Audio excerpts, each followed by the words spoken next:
I'm sure everybody knows the impacts of Storm Desmond were huge and catastrophic. You know, we'd got severe flooding at multiple locations across the county. It's been an incredibly intensive and busy 12 months. We've inspected 3,000 flood defences, over 3,000 flood defences, and we've undertaken repairs of 159 of those. We're here now at Glenriddin in the Patterdale parish next to Ullswater, and we've just completed the first phase of a flood defence wall along the right hand bank of Glenriddin Beck, which is going to safeguard those properties over the winter, hopefully.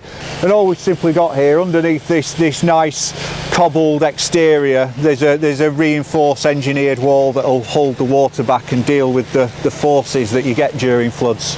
Over in Carlisle, to the north of the Eden catchment, we've undertaken 16 significant projects there, repair and recovery works. This has affected everybody, all organisations that have a responsibility to manage flood risk. So it's Environment Agency, Cumbria County Councils, district councils, etc, etc. So we're trying to sort of build up this picture of understanding by working with partners, which will help us make the best possible plans we can for the future in terms of spending that additional investment that government have given us, which I think, you know, amounts to £72 million up to 2021. We're starting to look at the things we can do in and around the catchment to either slow the water down or take the energy out of it.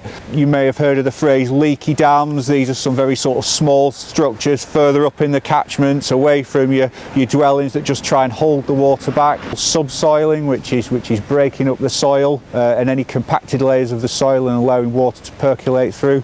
Tree planting has featured very prominently in the press recently, and what opportunities that might offer to either stabilise the ground or hold water back. But we also need the agreement and the buy-in from landowners and farmers and land manager, because without those guys being comfortable about what's happening, you know, none of this will be able to take place.